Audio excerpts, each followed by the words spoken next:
I'm with you. We changed the world in history right here where we're from. It's new beginnings for you and me, cause we're not done. In our city, in our city, in our city, we're not done.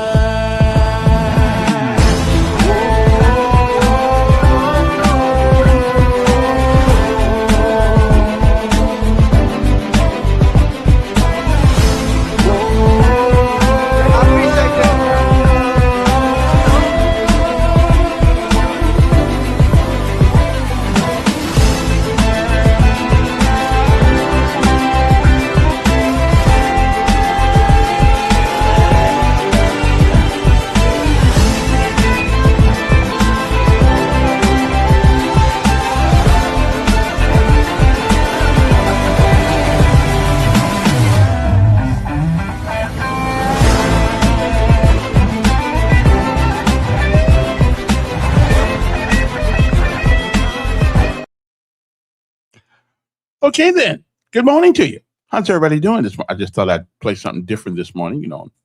I'm trying to get the juices flowing this morning. It is, believe it or not, a Monday morning. It is the 24th day of August. Believe it or not, the year is flying by. So let me say good morning to all of you guys before we get this thing started. Of course, next up, of course, is our daily bread, a word from on high, something that will something that hopefully get you motivated and get you ready to have a conversation about many things. Although today we're going to talk about a few things, and some we'll get to, and some we may not get to. But we're going to talk about the biggest hypocrisy in the city of Montgomery. Okay, I'm just gonna. We'll get to. It's the biggest hypocrisy in the city of Montgomery, political or otherwise. It is absolutely crazy, as a matter of fact. But we'll get to that as we go along. Anyway, good morning to you. Next up, of course, it is our daily bread, a word from on high. That'll change your perspective. I'll give you another one. But either way, it's good for the soul. So good morning to you. I'm Kevin Elkins. We call this decision because everything we do, everything requires us. You may not believe it. Everything we do requires us to make decisions. And in every decision, there's always a consequence. My job every day is to try to help you make the best decision you can about things of reason, logic, and common sense. Sometimes I'm successful, and sometimes I'm not. We'll worry about that as we go along the way. Anyway, so hang loose. We'll be back. Hopefully, the good Lord says the same. With Decisions 2.0, where logic, reason, and common sense share the same root. It's rare, but it does happen here. Good morning to you. We'll be back after our daily bread.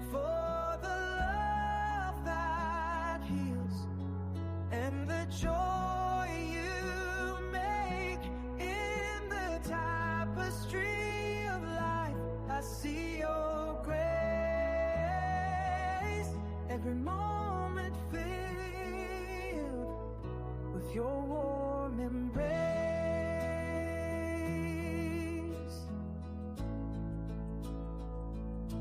Through valleys deep and mountains high, your faith a beacon in the sky. Serve God by serving others. Our daily bread. Today's encouragement from the Our Daily Bread devotional was written by Dave Brandon.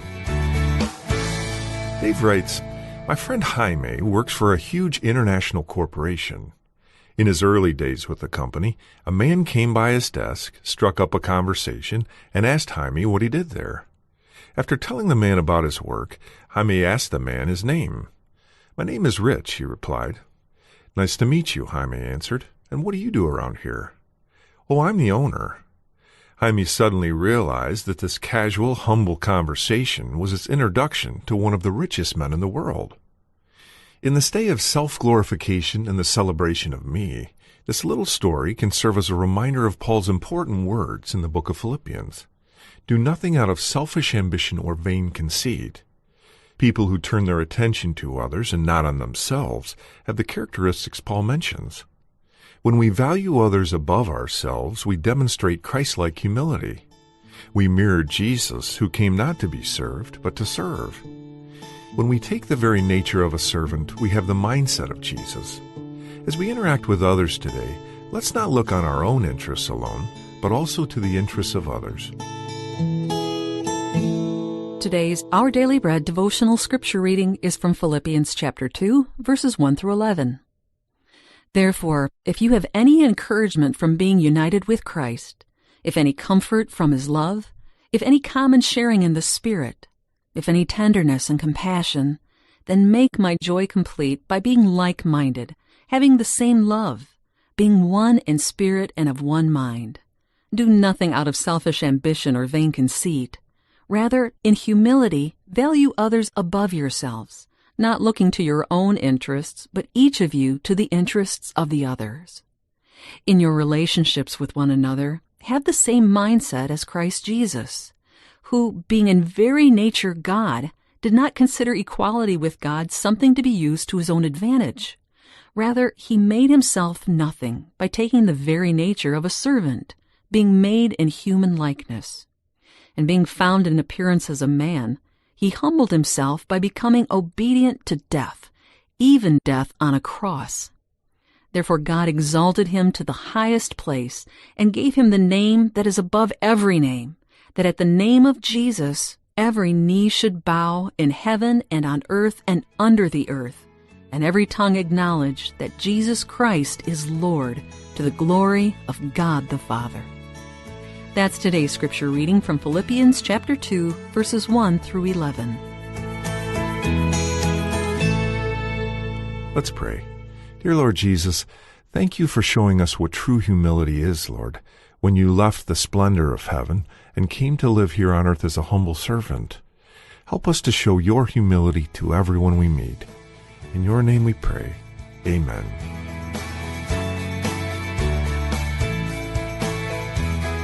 Today's encouragement was provided by Our Daily Bread Ministries.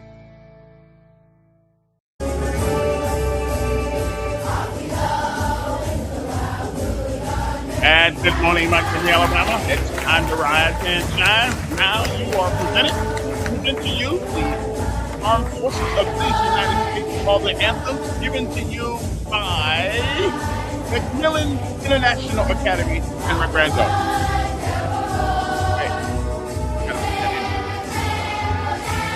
Unless we're close, you'll hear.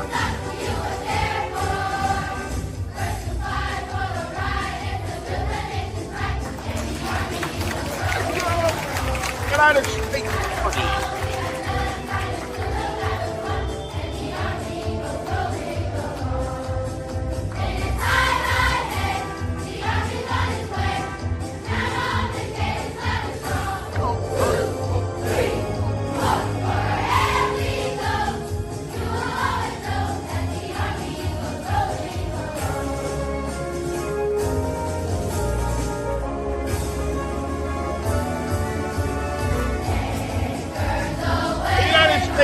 Navy. Good morning, Swamis.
know it's Monday morning. You are still here, time to get busy living. Turn that down right quick so I can turn myself off. Now, you know it's Monday morning, right? So you got to have a couple of minutes of a motivating speech to get the week started. And today it's no different, okay? Now, some of you will recognize this, but it's talking about a subject that is near and dear to everybody in this country. And it's partly the rationale or the reason for the proliferation of such crime and the tearing of the fabric of America, at least from my perspective anyway. Well, you'll recognize it when you hear it. It doesn't last very long, but we need to do it. Then we'll get into some other things. But it is I Will, and it's from a movie called Courageous. But the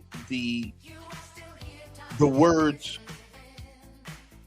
are important today as it was in the movie. As a matter of fact, it's more important than it was in the movie. So hang loose. We'll be back to talk about the other things that some of you think are important. But this really is important. It's the final speech of the movie, Courageous. And it talks about something that is reality, not fantasy. It is reality where we find ourselves today in America with our kids and the responsibility. It talked about the responsibility of parenthood and all those kinds of things. Some of us get it, some of us don't. But we'll be back. So hang loose. Don't really play. Okay, I'm just saying we'll be back. All right? So hang loose.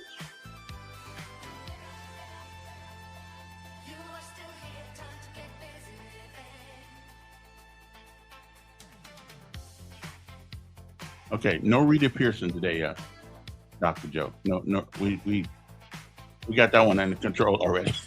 We'll be back.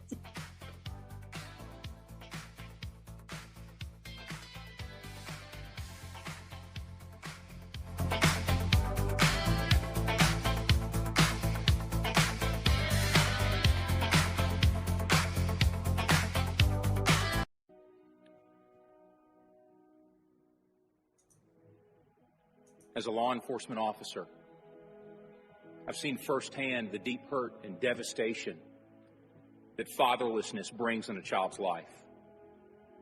Our prisons are full of men and women who have lived recklessly after being abandoned by their fathers, wounded by the men who should have loved them the most. Many of these children now follow the same pattern of irresponsibility that their fathers did. While so many mothers have sacrificed to help their children survive, they were never intended to carry the weight alone.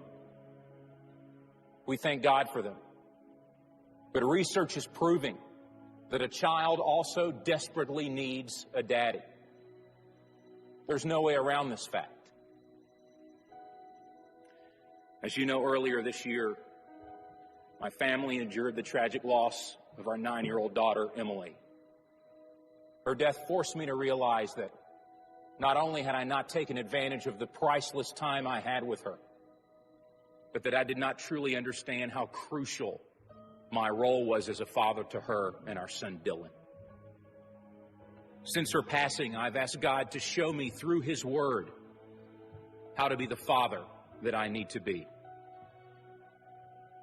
I now believe that God desires for every father to courageously step up and do whatever it takes to be involved in the lives of his children.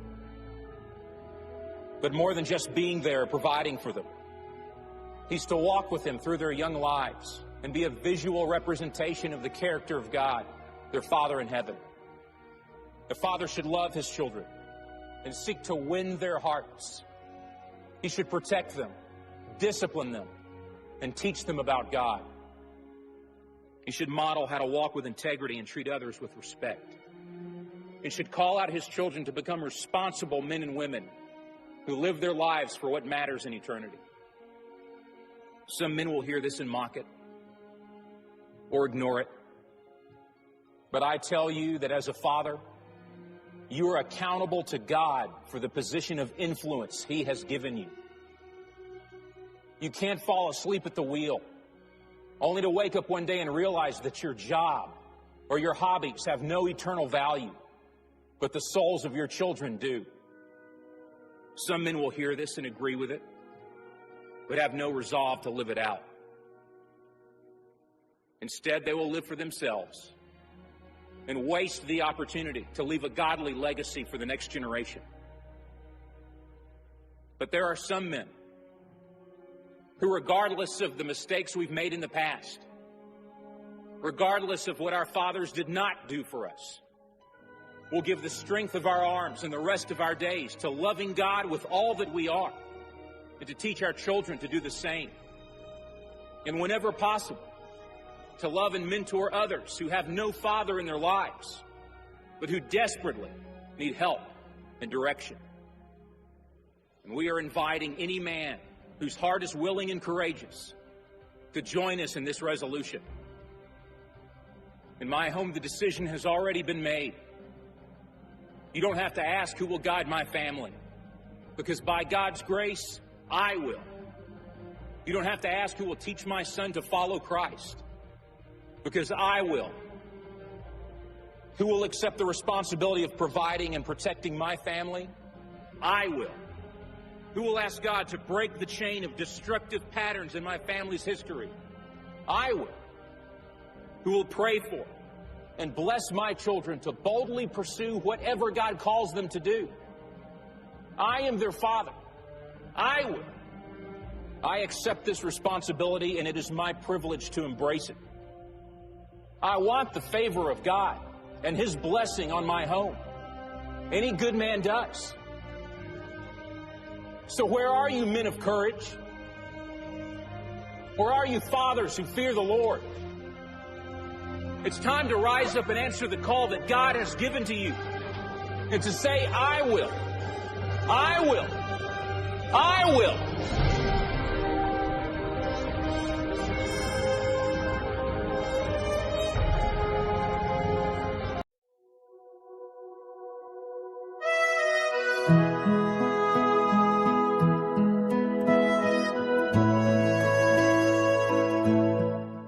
I will. 2 words. 2 words. I will. Wow. That is powerful. I don't care what anybody said. And it speaks to where we are today with so many young men, 15 years old, 12 years old, just doing things that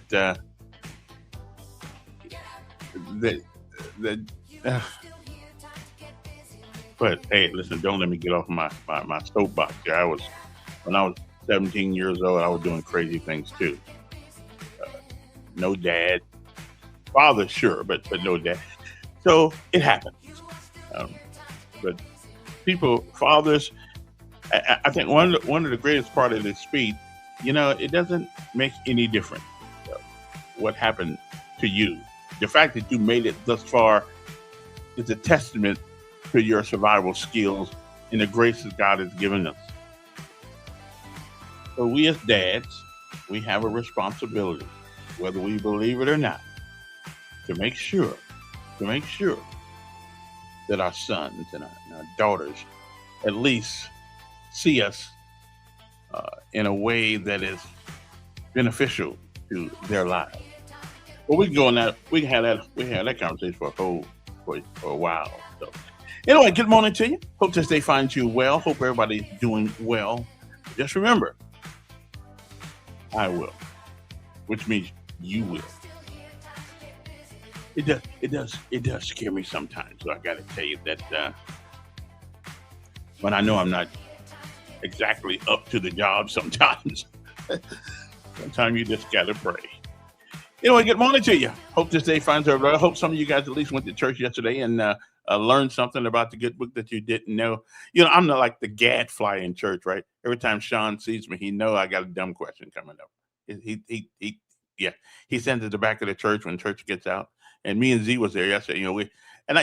He saw me. I could see in his eye, what kind of dumb question does Elkins have for me today? Okay. And it wasn't too dumb, but it was. See, some people some people would think, well, why do you even come to church? You got so many questions. Well, where's I'm gonna find the answers at? I mean, seriously, where am I gonna find the answers at if I don't, you know, come to church? I mean, where can I do it? Because I don't really need to go to church anymore to hear the Bible. I mean, I've been hearing it for 70 years almost, and it hasn't changed, so we good. But our perspective on life changes. The things we thought we understood, well, those things change, but the Bible doesn't change. I go to church every other Sunday. That way, hopefully, I'll miss something that I'll get the next Sunday, and something maybe just maybe I hadn't heard before. Okay, so I'm just saying but I do go all the time, and going to church is kind of like a new morning every morning. No matter what happened last night, when the morning comes, it's always better. No matter how bad the storms of life, no matter how bad the storms, the physical storms of our time, the next morning things look better. No matter how tough it was, it always looks a little bit better. I mean, it gives you a little hope, right? Tomorrow. I mean, if there were no tomorrows, if there were no hope for tomorrow, there were no tomorrows, there would be no hope. So as long as there's a tomorrow, there's a hope that it will be a better day. So remember that. That came from me, as a matter of fact. Okay. As long as there's tomorrows, there's a hope for a better day. And most of the time, tomorrow is pretty good. I mean, it doesn't do away with what happened yesterday, but tomorrow itself that becomes today, that will become at some point yesterday. But anyway, good morning to you. How's everybody doing? How is everybody doing? Well, and how many days we got left now before this election for the city council district? How many days we got? We got I don't know, the 1st of September, whenever that is. Today's the 24th. Yeah, less than 10 days. Less than 10 days. District 3 will have a runoff. I mean, they're going to decide who's going to be in the runoff because they're with 14 people in it. Yeah, there's no doubt that there will be a runoff. And runoff gives the guy who came in second a second shot, which I guess it's like the American way. But me personally, and let it be known on the record, I think if you get one more vote than the guy underneath you, you should win with all this runoff stuff. I mean, I just think because if one man, one vote, then that's the way it should go. If your vote really means something, then your vote put me over the top, or put him over the top, or put somebody over the top. Why should we take that from a person and let the two vote getters get you give the guy who came in second a second chance? I think that's kind of unfair. But I don't know if that's a Republican or Democratic thing, or is that a state law or something like that? I don't know. This 50% thing, I don't know. It just a guy spends his money like me, been spending all the money I've been begging people for, and then all of a sudden, if I come in number one, but I don't get 50% of the vote, then I got to do it again, And the people that voted for said, "The hell with this! I'm not coming out again." And now you lose. It just something is un-American about this. Let's have a do-over with the top two. There's something wrong with that philosophy. If each man's vote is as important as we say it is so important that people have died, got hurt, put life and liberty in jeopardy so we can vote. And it seemed like to me that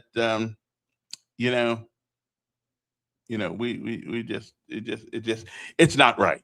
Okay, it's not right. Even from a philosophical principle, if one man and one vote means one man, means everybody's vote is the same, no matter, regardless of your financial, whether or not you own property, whether or not you're white, black, red, green, Jamaican, whatever you are. It ought to be whoever gets the most votes wins the race. That's just the way it ought to be. But not in Alabama. Now, I don't know if any place else they do this. Some don't have it. Okay, so it must be a state thing. Okay, So you got to get. And here's what that I'm gonna move on. Here's how the rule goes. Let's say you have 100 votes. You have 49% of all the votes, and the rest of the votes, okay, are tabulated by the other, the other candidates. Well, having 45, I'm gonna tell you what it is in a minute. Having 49% of all the votes. So you got 100 votes. You got 49 of 100, and that means that 51 other votes have been shared cumulatively. Cumulative. Well, you know what I'm saying. Between the other candidates. Well, because you didn't get 50% of the 100 votes, even though you got 49 of all the, obviously you were the person that people wanted. You got 49 votes out of 100, and the other 10 people shared 51 votes. Now, in my imagination, if you got 49 votes out of 100 and everybody else is sharing the other 51, why in God's name am I not projected? Why am I not the winner? So now you've got to rerun again against somebody who may have only gotten 10 votes. And you know what? It is just your luck that all the people that voted for you say, "Oh, the hell with this! I'm not going back to do that again." And this guy who only got wait a minute, who only got 10 votes now wins because you did not get 51%, 50 plus 1% of all the total vote. There's just something un-American about that. If my vote means what it says, if me going to the polls means what they tell me it means, then that means that my vote, whether it's one vote over or not, I should win. I got 49% of the vote, and everybody else splitting the other 51%. But because I didn't get 50% plus one, I lose. I got to go to a runoff. So the guy who's running against me may only got 11 votes. And the rest were spread out amongst the rest of the candidates. There's just something about that just doesn't. I don't know who in the hell came up with that. So now me with 49 votes out of the 100, but because I didn't get 50 plus one, that everybody in back of me shared those votes. Now they get a second chance at the apple. They're just something that is, and anybody that does not believe that is erroneous, that is un-American, then you're not really an American by blood. You may be American by being born here, but you don't have it within you. You don't have the spirit of America, and the spirit of America says everybody's vote counts, except in this way. So it doesn't. I don't get it. It just But now don't get me wrong. Should I manage to get in the top two? Okay, I'll take a runoff because it may not be American, but that's the way it goes. So I'll take a second shot. Who wouldn't? I'm just saying. I just think that it's un-American. Let the guy who gets one more vote than the other guy win. He busted his butt out there. He went out there. Yeah, Daryl, you're right. The process is what it is. Continue to talk about it, but you know what? It used to be we had to sit on the bus, the back of the bus, the back of the truck, the back of this, the back of that, and the process was what it was. Absolutely. And it's going to be that way until somebody changes it. Okay? I mean, you might would say, well, okay, well, black folks all got to live out west. process is what it was.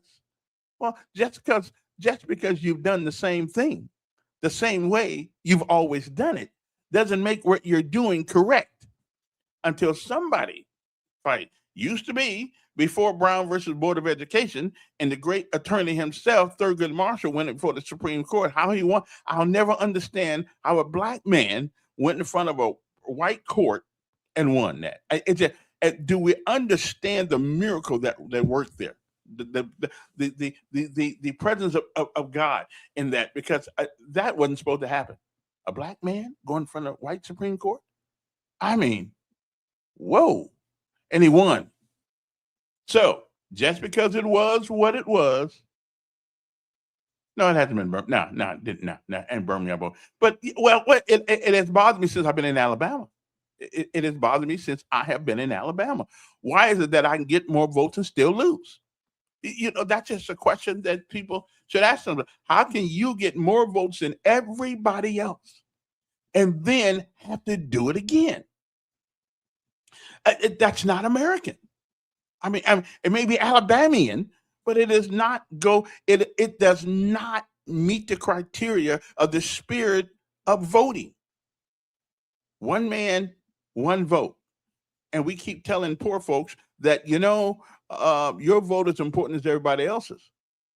Well, it doesn't seem to be so, because that one last poor guy who put you over the top with that one vote, they're telling you now that that's not enough. I come up to vote. I'm the last guy to vote. My vote goes for candidate B. Candidate B ends up with one more vote than everybody else, and candidate B still loses. Okay? Yeah, you lose. Yeah, you lose. You do lose. Okay? You lose. Going to a runoff means that even if I got more votes than the guy below me, I still got to go against him again. That is not the American way. Oh, that's the way Democrats and Republicans got it. But that's not the American way. And I would guarantee you that our founding fathers never intended for the winner to become the loser, because he didn't get 50% plus one of the total vote. I guarantee you, the founding fathers, you won't find that nowhere in any of the writers of the Constitution. One man, one vote. Okay, one man, one vote. Okay, I'm just thinking. But anyway, that's me. Good morning. First of all, some sad news for the folks in Montgomery, just in case you do not know this. Mr. Cohen, you might know Cohen's Electronics and Appliances. Mr. Cohen died recently. He was remembered for his dedication to the community. I had an opportunity to know his sons, Michael and Joel. I don't know the other ones. And he passed away. He founded the record shop in 1956. Now, I was just swimming around in my dad's sack there. I didn't know what was going on in 1956 because I wasn't here yet, but I was thinking about coming. Okay, I was thinking about being on the way.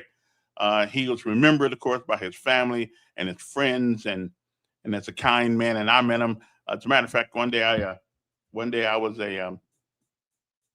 before my son made me look bad. I was a pretty good photographer.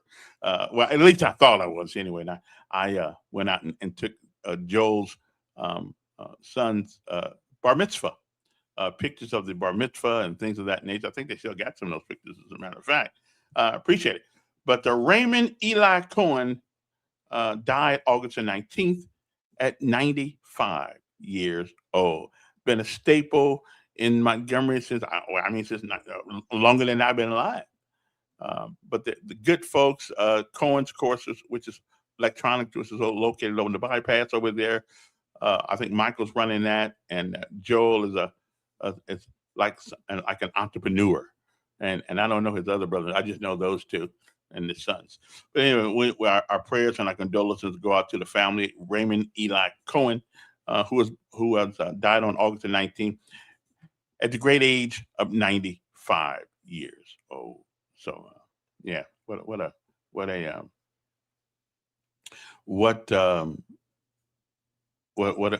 legacy to leave behind for your kids to do. Okay. Now, anything else? Mm-hmm. Now, here's something recently we have been having this discussion about whether or not we as a city should borrow $375 million from the bond market. And depending on who you ask, it's either yay or nay. Not too many in betweens. Not too many in betweens on this particular issue. Okay, we just think it's either no, yes, or no. Now, most of us immediately, from a political standpoint, say nope, because that's what I did. That's what I did. No, we don't need no more debt. And it hit me.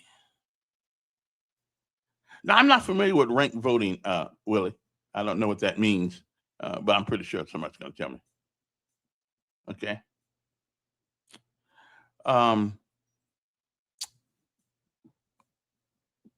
But everybody, in order to be politically correct, we say the first word out of our mouth, and a guy who uses logic and reason in his daily decision making process. When I first heard this, logic and reason did not come into mind. All I thought about was debt, and that was, well, can the city really afford more debt? We got debt now, we shouldn't get any more debt, So I said, no. And again, my analogy was having a car that's not paid for, trading it on another car that theoretically pays off your old car, but it really doesn't. It folds the payments into the new car. So the new car now, it's at a purchase price, a finance price that still takes into consideration the money that was left on the old car, unless you really get a good deal on the trade-in. You finna get screwed, glued, and tattooed. I know, because I did it a bunch of times. Matter of fact, I just wanted. Dick Brubaker should really support me, because like every 2 years I went and got a new car. I went and got a new car. And you know why? Because I don't know how to fix cars. I don't know how to fix computers. I don't know how to fix cars. So I was always scared of running out with Tumpka somewhere and get lost on one of them mountains back there, and y'all never hear from me again because my car broke down. And there was a movie some years ago about what was the name of that movie where these guys got lost in the swamp. Yeah, I didn't want to be that guy. I did not want to be that guy who got lost in with Tumpka, because I'd heard so many bad things about the South. I said, okay, so every 2 years now, before that should got any miles on it, I traded a car. And I did a dumb move, but that's okay. That's okay. We live and we learn. So anyway, so my first impulse when I heard about $375 million was no. And then I realized that no is a refuge of cowards. You don't have to explain no. You can just say no. Where I think yes, you need to explain it. But here is the hypocrisy of all hypocrisies when it comes to this $375 million. I guarantee it. I am without a shadow of a doubt. Deliverance, that's the one. That's the one right there. That's it, brother. Oh, no. I bought a new car every year to make sure that I didn't have to be delivered. But anyway, here is the hypocrisy that we find ourselves in right now. We find ourselves in this hypocrisy right now, and most of us are participating. Mm-hmm. Daryl, I understand what you're saying. I hear what you're saying, and that's why we have schools, and we have people to explain those things to. Because if we're gonna go with what you said, now Daryl says we don't need someone voting on a bond issue who didn't understand that they could participate in the company's 401k. Listen, and that sounds good. That's. But I know absolutely that I'm not the only person who didn't know that. I know that. As a matter of fact, recently I asked somebody, do you participate in your 401k? And they said no. I said, oh, how come? Well, I don't know nothing about that. So I'm not the only person that didn't realize. Again, the only time I'm a little older than you, Daryl. So I didn't always have the opportunities to talk to people who worked in 401ks. I mean, I now understand the military is sort of like going to something like that too. So that's cool. That's cool. But I know debt. Okay, I know debt. I know you should not spend more money than you can pay back.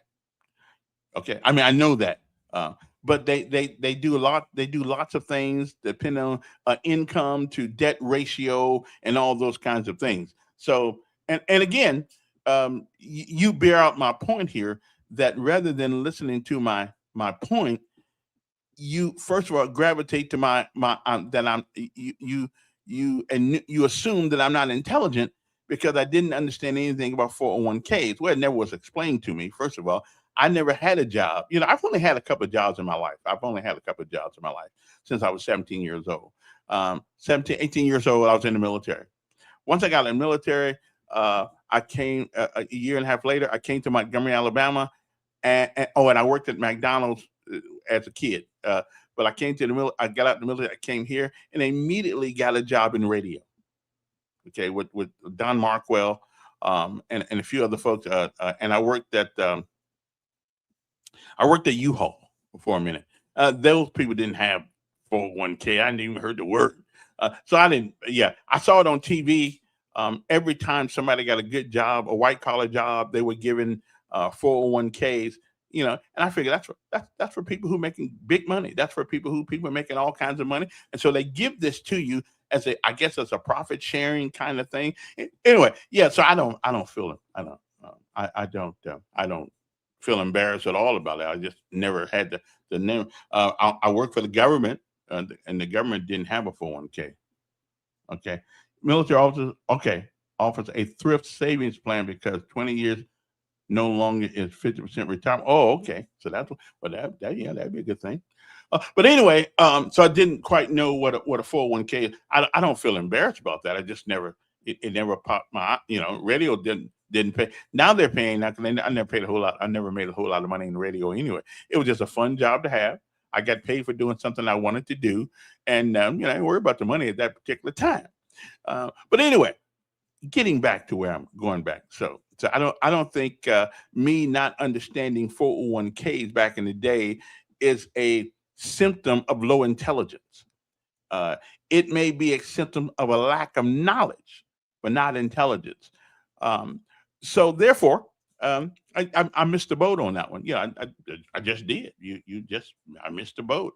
And listen, you know how many times I want to kick my own self in the butt for not really exploring it. But I didn't make a whole lot of money in the radio anyway. I mean, I wasn't one of them DJs who made $100,000 a year. I mean, I'm like a hundrednaire. Not a millionaire. I was a hundrednaire in radio. I did that job because it was fun. Okay, like I do this one because it's fun. Okay. Yeah. Well, I don't know if they kept it. See, most of our, I was working part time. I mean, I worked 3 hours a day, and that was it. And I was gone. We never stopped and had the conversation about 401ks and all that stuff. Because when I left, I just normally went out and did my own little work, my own little business, and so I didn't really worry about. I knew I had the skills to make a living, and so that's what I've done over the years. Last 35 years I have been here. But so I didn't know what a 401k was. Hey, beat me up for it. Okay. But anyway, moving back to the $375 million loan that there's so much conversation on next door. There's I mean, these people, somebody once told me that you should not be a one issue voter. And I understand that now. I understand. Now, first I didn't, because I said to myself, well, there are some issues. There's only one issue that I will not vote for you on if you are and if that's the only issue, then I'll but I understand the rationale behind not being a one issue voter. I got that part now. I'm in agreement. But there is no way in the world that if you don't value life, I'll vote for you. If you don't value, I don't care about like everything else about you. If you do not value life to the extent that you want everybody having a free abortion on it, yeah, I wouldn't. I'm not going to vote for you on that. I'm just not. Because if one does not have the ability to live, they don't have ability to do anything. The Constitution, all men are created equal and are endowed by their creator with certain unalienable rights. Okay, which is life, liberty, and the pursuit of happiness. You can't do any of those last two unless you get life. Now, that's the one issue I will not vote for you on. I will not vote for you on that. But I do agree that outside of that, I'm negotiable on just about anything else. But I would never negotiate on that. If you think that it's okay to kill your child in the womb, to me, you're a useless human being. Okay, you're a useless human being. I voted. Yeah, I did. I've never heard the mayor mention anything about abortion because it's not any. Has nothing to do. And I'm gonna get back to my other hypocrisy. I'm gonna tell you guys about. Has nothing to do with the city. I don't think I've ever. Have you ever heard him say anything about abortion? I don't think I ever heard him say anything about it. I mean, and I'm kind of like Ronald Reagan. Everybody that's for abortion is alive. So, listen, we know the Democratic Party was a bad party. We know that. I mean, that's not even new anymore. We know that. But there are also the ones who believe in Jim Crow. There are also the ones who believe in the how many bubbles in a bar of soap and all of that stuff. Yeah, sure they were. Sure they were. If it were not for the Republican Party of old, black folks would have never made the advances we made. I totally agree with you. Okay, but again, that doesn't say that the mayor voted for. I voted for him because nobody on that list, kind of like Trump. If I looked at everybody, and and the people who I really wanted, because I love me some DeSantis. I think DeSantis will make one hell of a president. I like him. Donald, what's his name? John, the guy who's the presumptive new governor of the state of Florida. I like him too, but I like people's philosophy. But let me get back to my main here thing: the hypocrisy. The hypocrisy of us as people in Montgomery. We are on this thing about the 375 million. Now, I must admit that I'm not. It's the amount that kind of makes me hesitant and a little bit. But in theory, we probably need some money. We need a civic center. I don't care what anybody says. We need a civic center. And so I'm almost, I would say maybe not quite the whole $375 we need to borrow, but and here's the wait. Here's the excuse that all the Democrats use. Democrats are now the leaders of the GOP. Okay, I hear you. Okay, I hear what you're saying. Yeah, that's the lie that we keep hearing.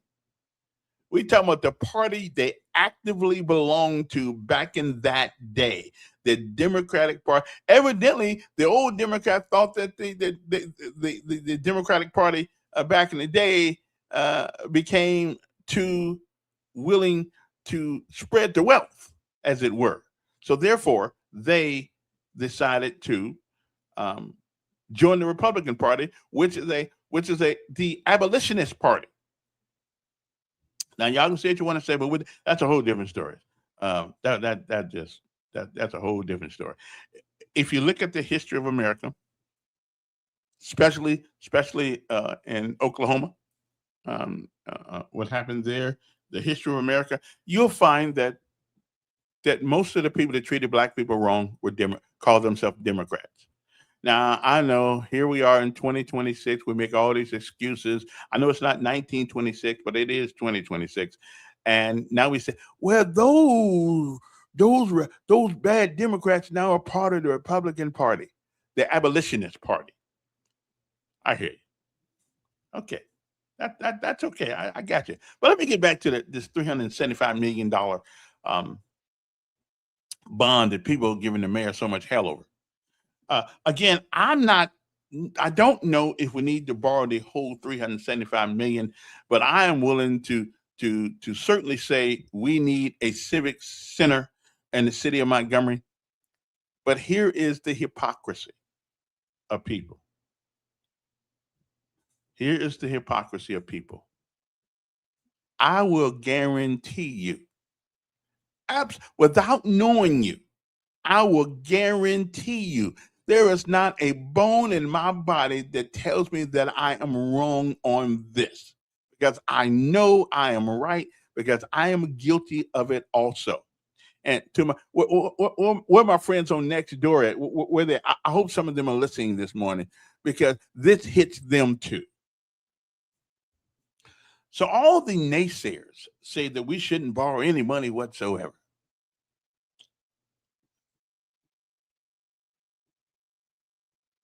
Anybody out there? Anybody out there say we shouldn't borrow any money whatsoever to do the things that we need to do? I am willing to bet you all the money in my pocket right now, which is not a whole lot, but I got a couple of dollars in there. Okay, I got a couple of dollars in there. I bet you that most 98% of the people who are saying don't do it have a credit card. Yeah, I guarantee you. And what do we do with credit cards? What do we do? Even the folks on next door, they have credit cards too. They all got credit cards. People who live on Wind Lakes, what they got? They got credit cards. All them people you seeing out in East Chase, most of what they got credit cards. Debit card, credit card, whatever the case may be. Sometimes even both. What do credit cards allow us to do? Anybody can? Somebody answer me, please call me. What do credit cards allow us to do? Come on now, somebody. There's a number right there. So somebody call me. Tell me, what do they allow us to do? Okay, and if you weren't doing it, you wouldn't have the credit card. Okay, what do they allow us to do? I'll wait right here until somebody comes up with the answer. Yeah, I'll wait right here. Yeah. I'll just wait till somebody comes up with the answer. What do credit cards allow all of us the opportunity to do? I'll wait.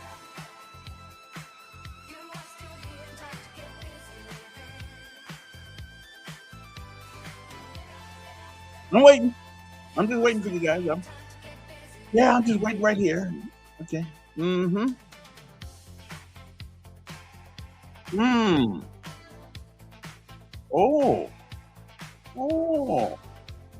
Okay. All right then. So nobody's really came up with it. Almost. Well, Gerald almost got there. What do credit cards allow us to do? And we are hypocrites if we in fact tell the mayor that we don't want you to borrow that money. We're hypocrites. Okay, I'm just saying. I'm waiting.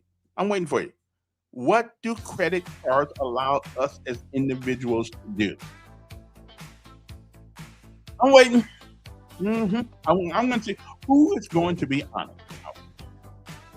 I'm just waiting.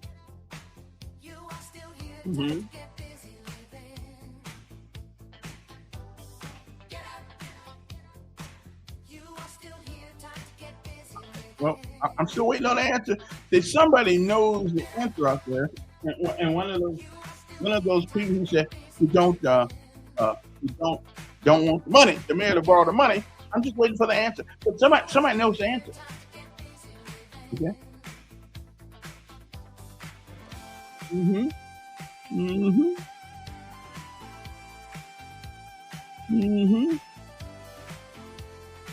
waiting. Come on now, somebody be honest out there.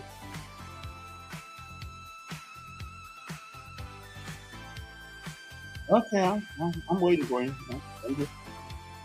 Somebody's got to be honest here. Somebody's got to be honest. Everybody out there.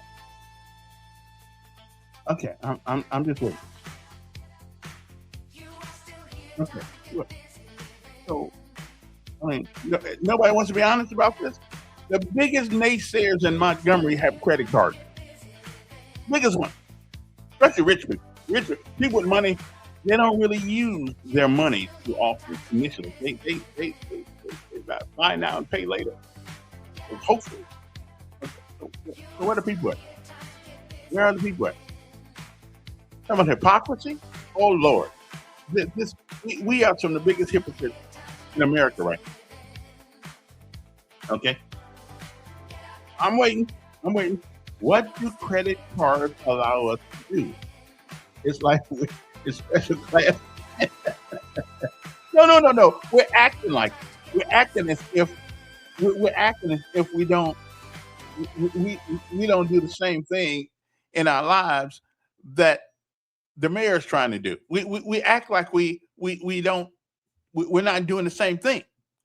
Okay. We use credit every day in this country and in Montgomery. And somebody right now is going to Starbucks and putting their either credit card or debit card on the machine and eat that overly priced coffee that they drink.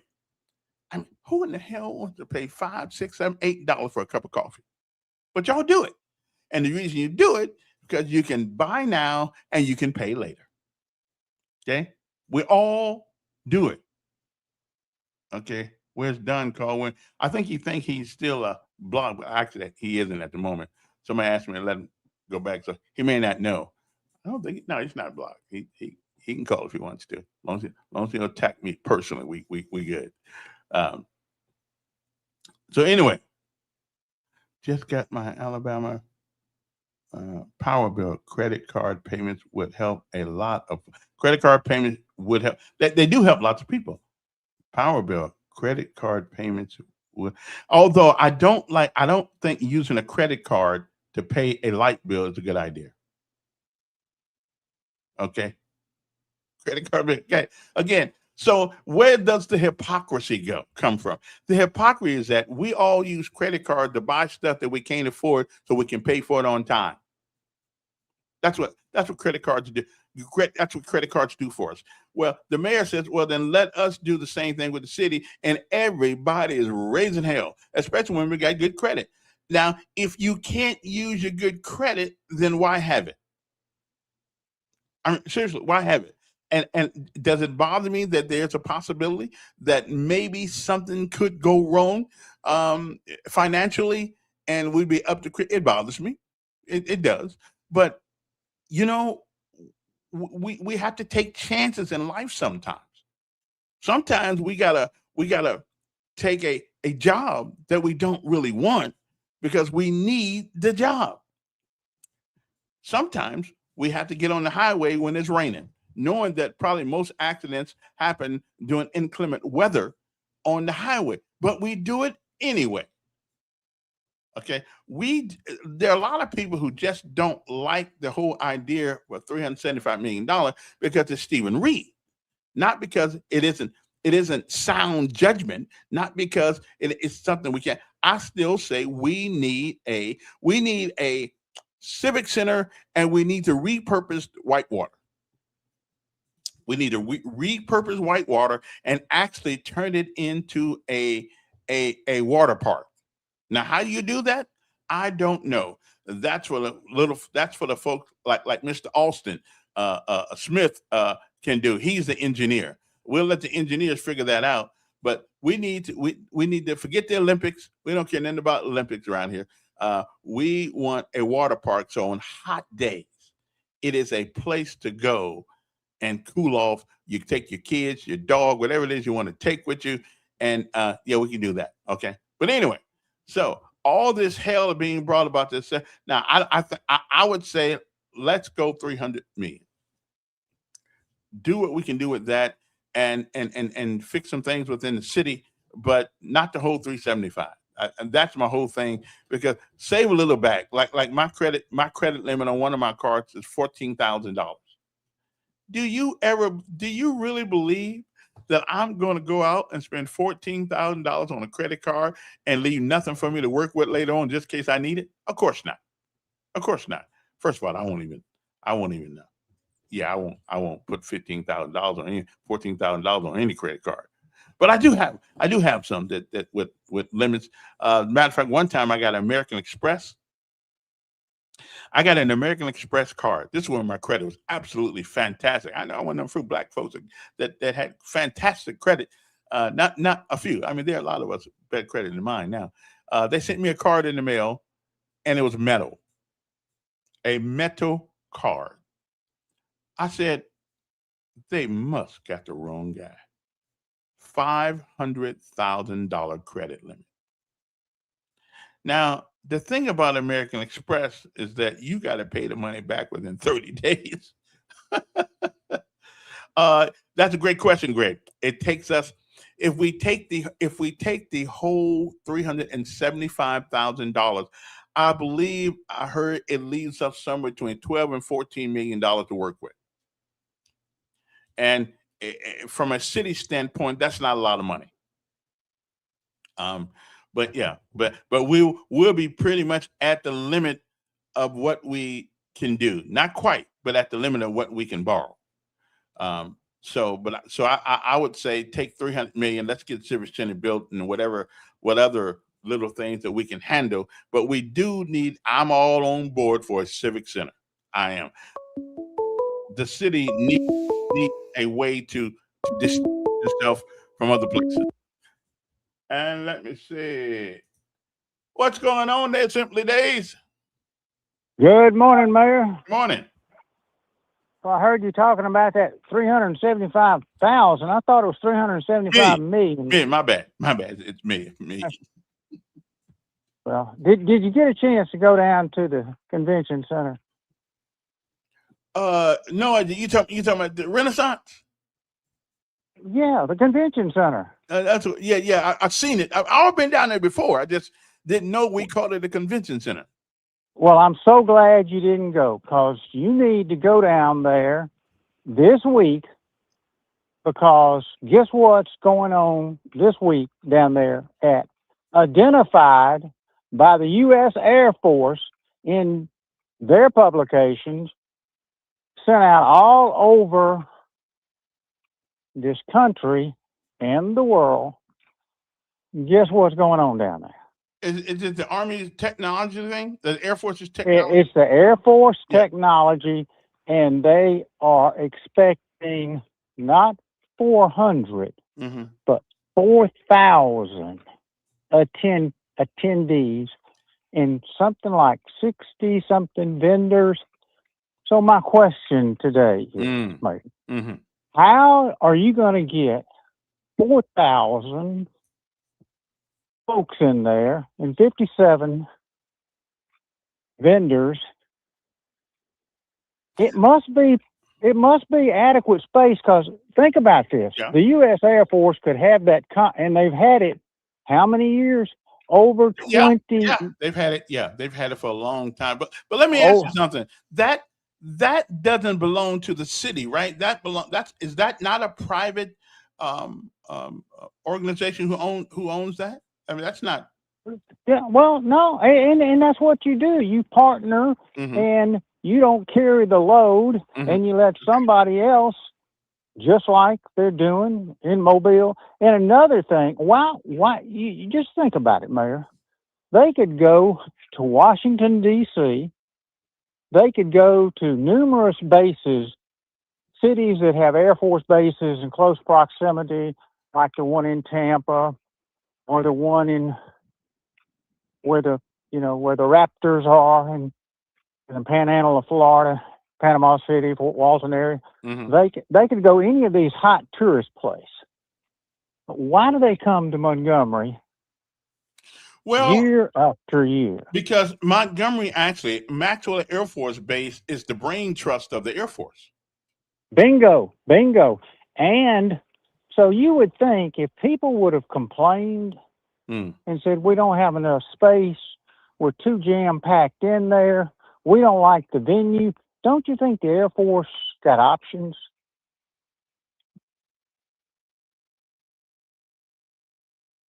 I mean, you're right. I mean, that's something to think about for a second. But now my understanding, somebody was complaining the other day, is that yeah, they were having things like this, but there was no gigantic room where they had to pair it off into different rooms because they didn't have one room that could facilitate all the vendors and the people like that. So I don't, again, That's Bravo Sierra. Have you ever been to and this is like Bravo Sierra they told us about the Redwater Park. Have you ever been to a national conference? No, I have not. No. Well, I've been to numerous ones, and what they have is what they identify. They put everybody in the big room to begin with. Then they have a keynote speaker to kind of rev them up, coach them up, get them in, and then they have breakout sessions where they go and break out into certain groups, other rooms, right, separate rooms. Mm-hmm. So if they didn't have enough rooms, because at these conferences, they don't all stay in that main arena. That's just to start them out or bring them in for lunch or closing remarks. But they don't stay in there the whole time. Another thing, think about this. Why do these conferences love to come to these cities like Montgomery that have the convention center built in with the hotel? Now that's pretty obvious. Why? Yeah, because they don't have to get out in the weather if it's raining or hot, and they don't have to worry about crime walking back to and from. The one they're building another one in Mobile. It's going to have a hotel attached to it. The one in Huntsville has the hotel attached to it. The Jefferson Civic Center in Birmingham is attached to a hotel. But Montgomery is going to do something different.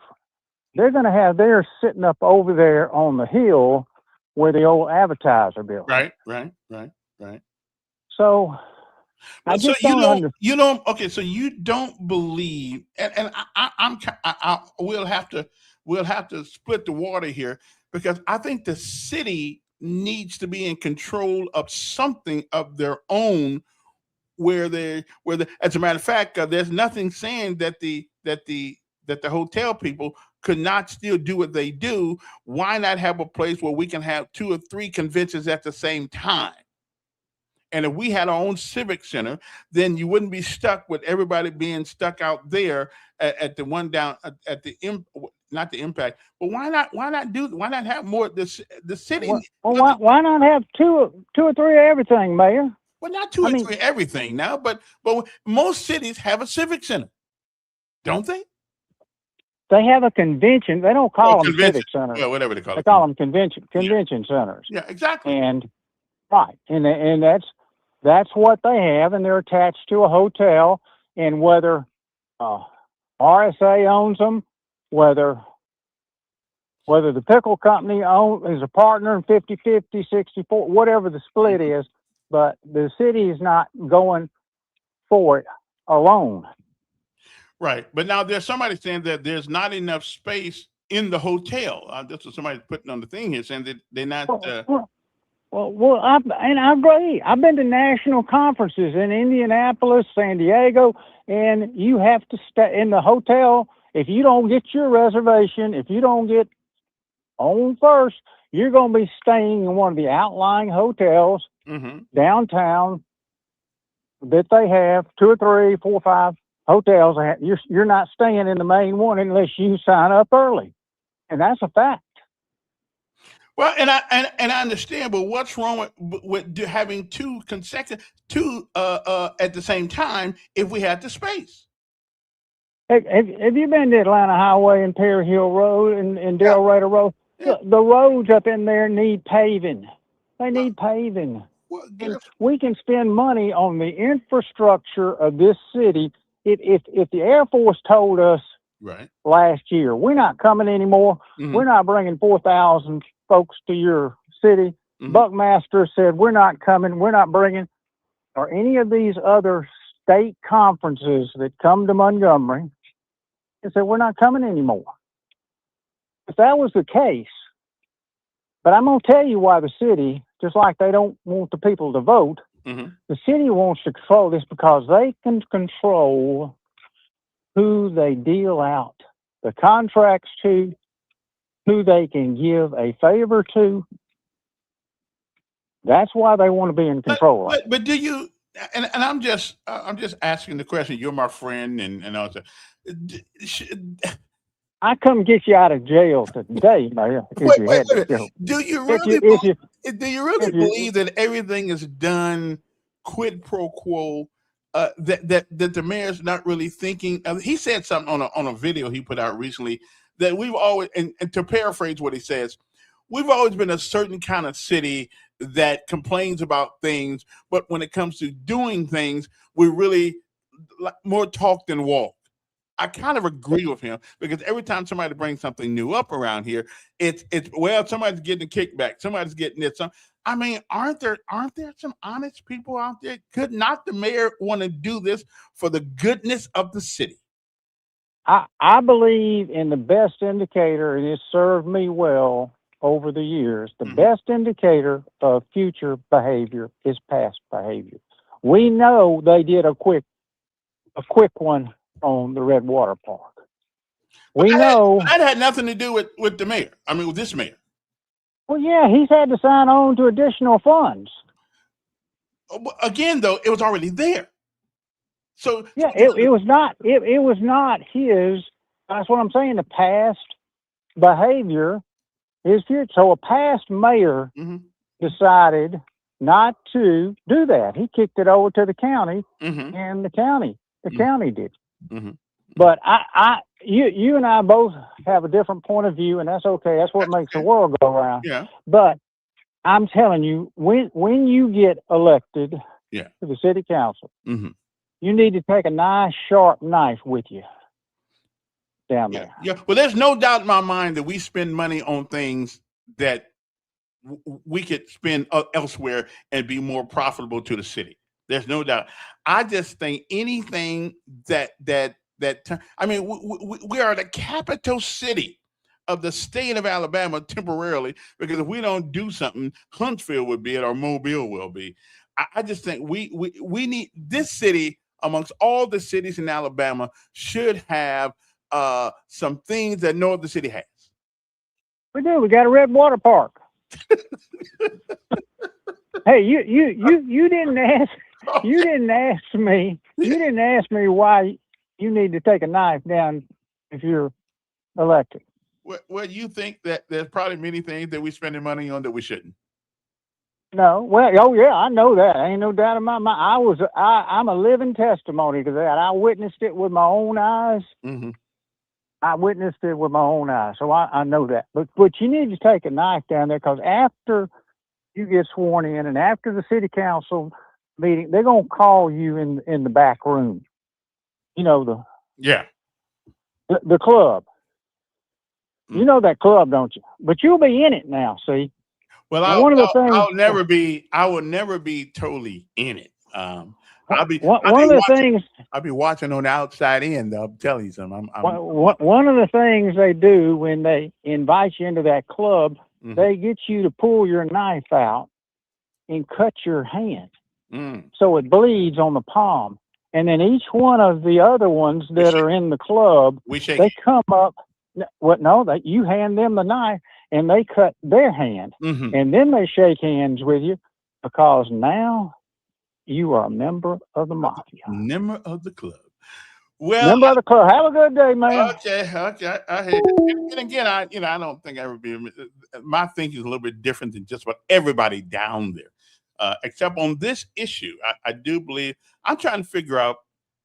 I think I know Columbus have met. Chattanooga, I think they have one. Most cities, I want to Jackson. Of course, Jackson, Mississippi is getting as bad as any city down south right now. I think it's in the same line as Montgomery is. Anyway, first of all, let me tell you about one of our sponsors of the show before I take my milk break here. And of course, that would be One Stop Wireless and Bill Pay Center, located on the corner of Atlanta Highway and Coliseum Boulevard. If you want a good phone, if you don't have lots of money, you want it, whether an Apple phone, Google phone, Samsung phone, whatever kind of phone you need, they can get it for you.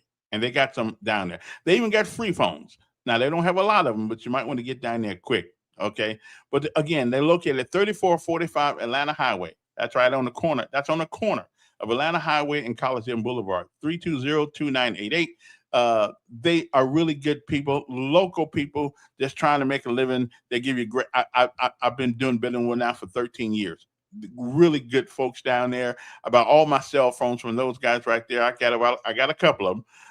But it really helped me when I found out that one of the cell phones I had in my drawer, I had a Samsung in the drawer for about a year and a half.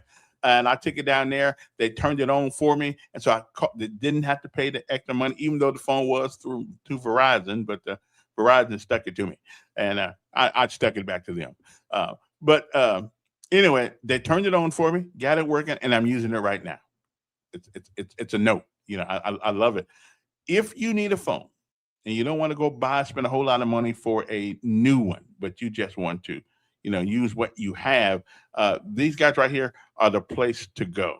Again, please give them a call. And if you don't need them right now, call them up, tell them you heard about them, and that if you should find yourself in a position where you need a cell phone, you'll be coming to them. Okay, 320-2988, 320-2988. That is One Stop Wireless. They're right in the same building with the gas station right there on the corner of Coliseum Boulevard and Atlanta Highway. Give them a call, 320-2988, 320-2988, 320-2988. Now do it slow, 334-320-2988. That's right, One Stop Wireless. And you can also pay your light bill, you can pay your gas bill, and a couple other kind of bills down. So if you don't want to go all the way downtown or find all those other places, they got computer connections that allow them to pay just about any bill that you have through them. Okay, so give them a call. Again, if you don't need them right now, that's cool. But, call them up, let them know you heard about them so they know I'm actually, doing my job and telling people about them. And I get all my phones there. Okay, I get all my phones there. So I'm telling you what I know, not what they told me to say. They do a great job, and they treat you the way I think city councils should treat us sometimes that they don't, as though we are the most important people in the world, and we do that.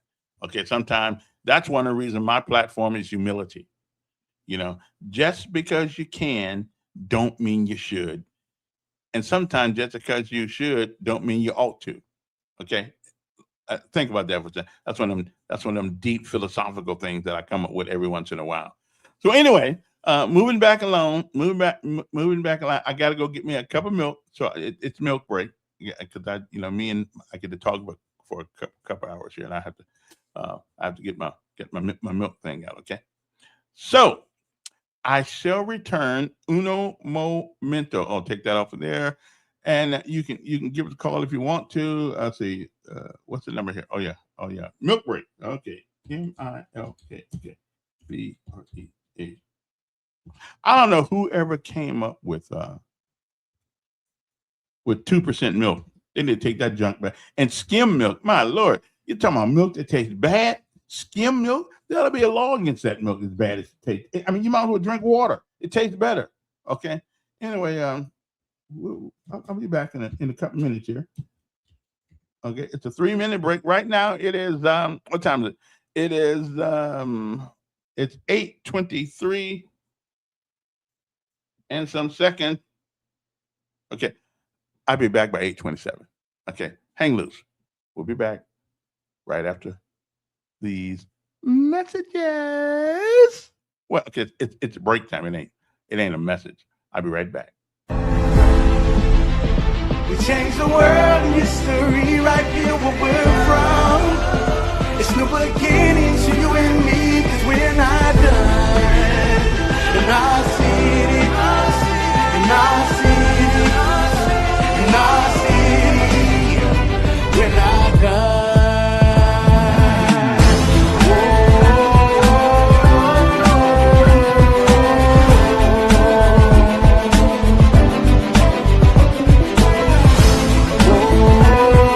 I appreciate that.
doobie.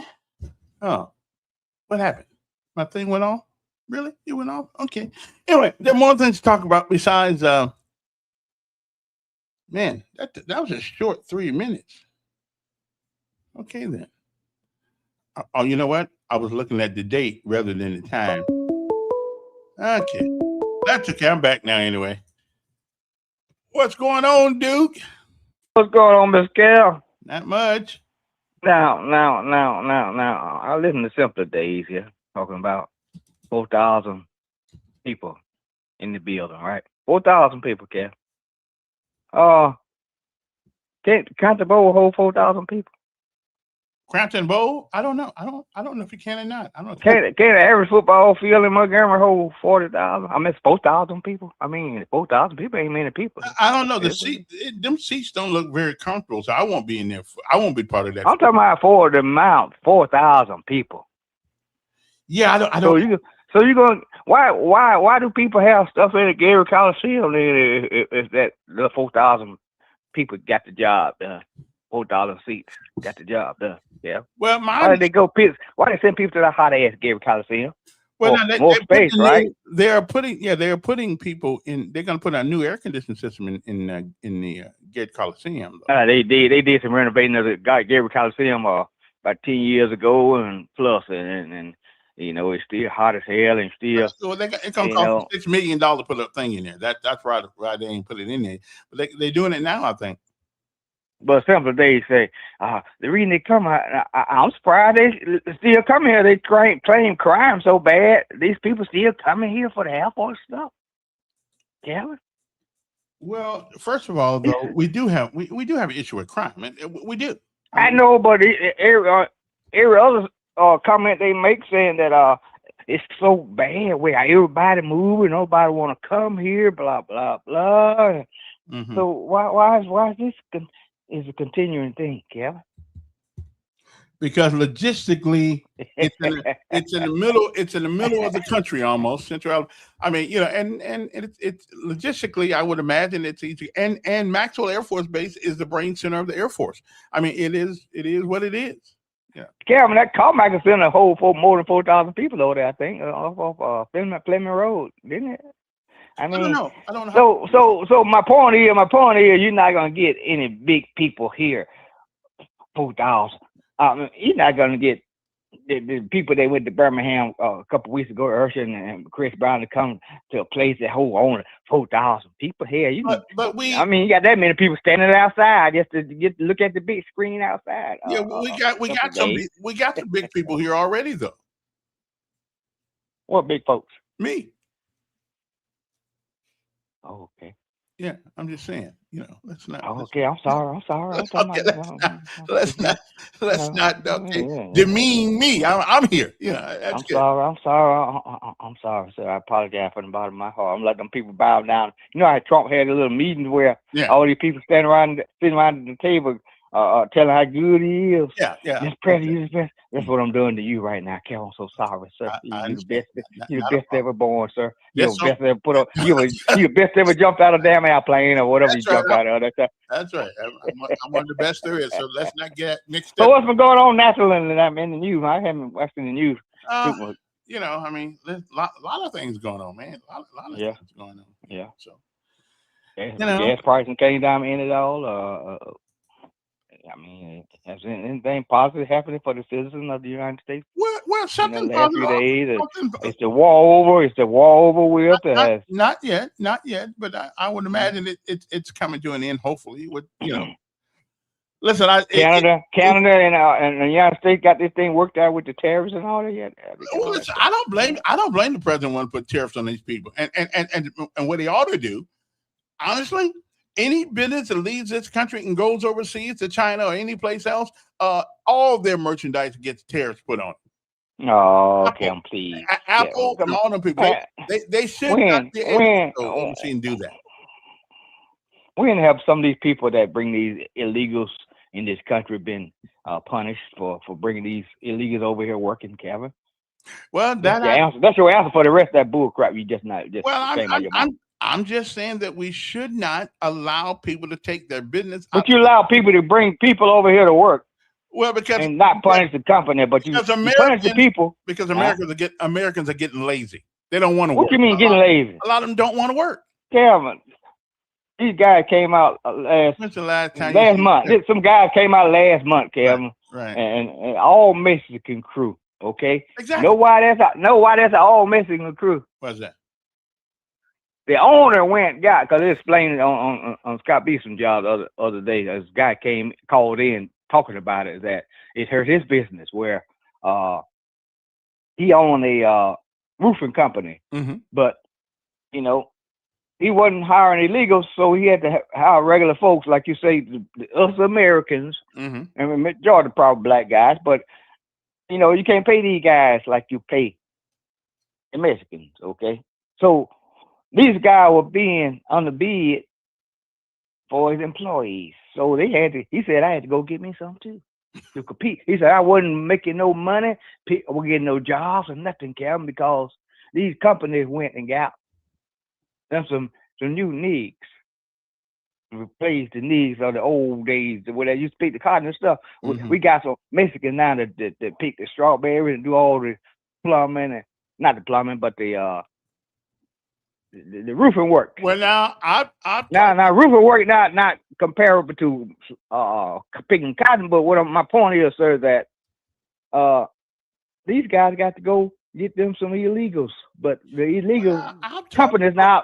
I've talked to a couple of people who are illegally here. They getting paid decent money. They're not paying a minimum wage. Some of them, but a lot of them that you see a bunch of them on top of a house, but they ain't getting top dollars. The ones who run the crew may get pretty good, and he speak English well and everything, but other than that, the employees, half of them can't speak a lick of English. Okay. And so what I'm saying now, these companies bringing them over here and paying them damn it under the table, Kevin. All of them live in the same house. We ought to learn that. Hey, we ought to learn something from that. Well, I know that, but what I'm saying, the government know that, and they let these companies do this. Okay, they don't punish them like the one that at the chicken house when Trump was in the first time. They raided the chicken house in Louisiana. 600 Mexicans were sent back, but the owner wasn't touched.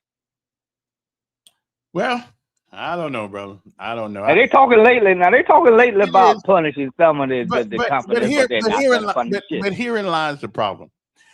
Americans like to complain about it, but we have no solution for it. If I run a chicken place, and everybody I know likes to eat some bird. Okay, but if I can't get anybody to work in there, that's the good old American. You're not gonna get them to work for no damn $2 a day. No, you're not gonna get them to work for $2 a day. Again, chicken don't bring too much now. I mean, I know what I'm saying. You're not gonna get homeboy and what can you pay with $2? Well, nobody. I mean, you got to pay at least $7.25 an hour, which is not enough. I told you. What are you gonna pay with that? What you gonna pay with that? Light bill? You gonna pay that light bill with that? Light bill? I don't have all the answers. I don't have all the answers, but I do know if other people won't work, they got to find somebody to work, or else we just. No, that's not how they did it. Yeah, okay. I mean, these people had jobs. All these companies that had all these people in there working, they had employees. Okay, they decided to do like China. Okay, like sweatshops. Having these people work for them at 50 cents a day or whatever they're working for. If we could stop people, wait a minute. If we could stop people from going overseas with their business and sending that crap back to America at the same price they would have sold it back to us. Kevin, they don't really have to go overseas anymore. What I'm saying, they can bring them right here. Go. Well, that ain't. Get a busload of Chinese folks and bring them over here to do the damn slave work. Well, I don't. Can't they? I mean, they're getting the other companies doing it. I don't know if that's going on. I don't know if that's going on or not. But I'm probably. I just told you in the roofing business this is what's going on, and they do a good job, and they have knocked out in a half a day. Okay. They haven't knocked out in a half a day now. Here's what I need you to do. Here's what I need you to do. I need you to take some pictures. Okay. I ain't taking no pictures. Pictures, and let me see. They does great work. It's not the people fault anyway. I'm not gonna mess with them. Have they worked on your house? Maybe so. Yeah, yes, yes, So they you, just did so it you're, damn so month you're ago. part of, Month so, ago. so you're part I of, ain't part of nothing. I ain't but, part of it. Nope, nope, nope, nope, nope, nope, you, nope, nope. I'm you not are part of part of nothing. you're part of the I'm problem. not part of. No, I'm not. Nope, no, I'm not. Yeah, you I'm are. not part of it. No, I'm not. You're talking I all didn't this hide him. smack, but you, Hide him. Somebody hide him. you part of the problem. You should have I'm said, not a part of the problem. No, I'm part of. I'm part of giving them credit for doing such a wonderful, hell of a good job on the house. Oh, they did a damn great job. I okay, love it. okay, and you, I, all right, see you later. See, okay, we talk about what somebody else uses, but we don't mind using them, which I ain't mad. Again, though, if Americans would work, I mean, I don't know how this whole thing started. I mean, if I'm an employer, I got to make money too. I got to make money to pay the people. Got to make money to pay the taxes. Got to make money to do this, do that, do that. I don't know. We Congress needs to get involved in some way. We kind of let people. We kind of like. We kind of need a way to let people come in the United States on a work visa and stop making it so difficult for them to get it. Okay, let them work under the same conditions that an American worker has to work under. Make sure you get your ID. Make sure you get your work visa. And if you don't get your work visa, you can't do it. Yeah. But anyway, where do you think all Trump suits and baseball caps come from? Yeah, but Trump didn't make this. Trump didn't allow all these people to go overseas and then send their stuff. That has happened over the years. Okay, so you ain't gonna put that on Trump. Now, Trump didn't make where people now. If Trump's a citizen of the United States, he was, and as a businessman, he buy low, sell high. That's how you make money. I got that part. Okay, although does he have a responsibility? His responsibility is to his shareholders to make money. He didn't make it. Now, if we would give people, um, yeah, he is contributing, but he did not start this process of sending our businesses. You remember Ross Perot? Is Ross Perot still alive? Anybody know? That's the first president I ever voted for in 1992. Um, he said you're going to hear sucking sound going south, and that's what we've been seeing, except it's going overseas. Okay, so I don't know. Business people have a right to make money. They got to pay people to make the money. Everything going up in America. I mean, man, I've just not really noticed. Everything is going up. We need an election. I tell you, after a while, I don't know what us old folks gonna do. It's hard out here. Yeah, it's hard. But anyway, moving on to other things today. Okay, so um, have we figured out all of our problems in America yet? But here's an important question that haven't asked anybody before. And I really would like to know what I know what I think. I know what I think. Um, or let me get it right. Make sure I put it in my thing right here. Because here is something that and I'm really asked the question because I believe that there are issues with this, and I believe that a fight is coming in this country. A fight of culture is coming to this country. Is Islam incompatible with the United States? Should we be cautious of its influence on our nation? And is there a fight coming? Dearborn, Michigan, New York since Mandami has taken over. Um, what say you? I think it is a dangerous mixture to try to mix Islam in our culture. What say you? And there are many things. There are many things that are inconsistent with the Constitution of the United States and Islam. I think people have a right to worship whom they want to. But this is America. Are we going to wake up one morning and find ourselves wearing hijabs and all that stuff and if you don't wear it, you can go to jail. I guess in Dearborn, Michigan, they pretty much done taken over that. And I guess are they going to put Sharia law into being in America? We have a law, and it's called the Constitution of the United States. So, what say you? I think there's a social struggle coming soon in America if we don't put a stop to this influx of Islam coming to America. And yeah, it may see what you believe is up to you, and America gives you the right to believe as you want to, and that's fine. That's fine. But do we really want to put it into our government? Do we really want to put people? Well, I'm asking the question, Eric, and I'm asking. Islam is incompatible with the United States of America's Constitution. There's no doubt about that.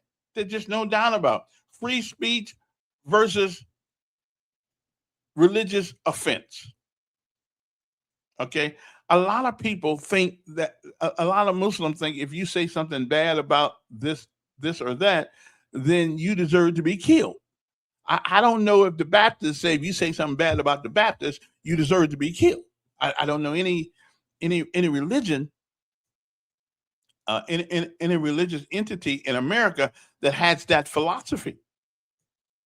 You know, at least not that I know of anyway.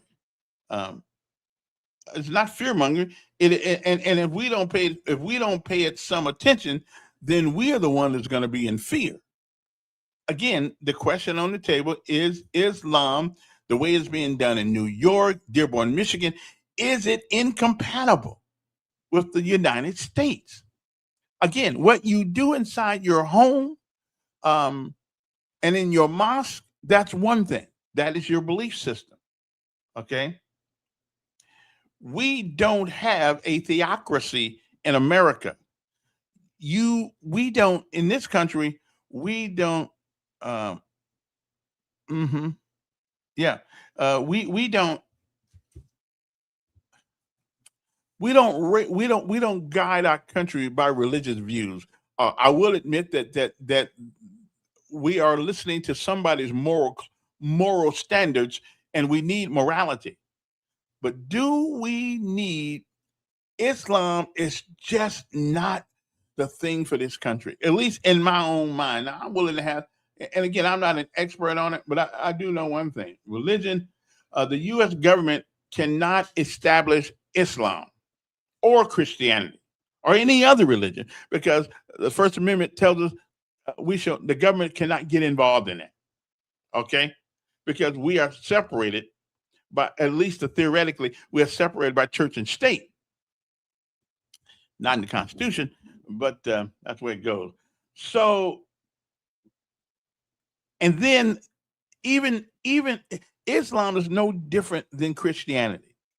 Christianity in America has so many separate people that believe certain. They all say we believe in the same God, but we don't. That's why we got 3,300 Christendom belief systems. That's just Christendom, Methodist, Lutheran, Church of the Latter-day Saints, Jehovah's Witnesses. I mean, we got more than we need. Okay.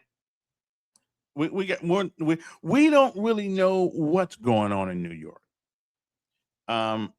If you do the morning prayer, and what if I'm in America and I don't want to do it? I don't want to get involved in that. You know, this is America. You can't make me bow down and do anything. I mean, if you want to do it, yeah.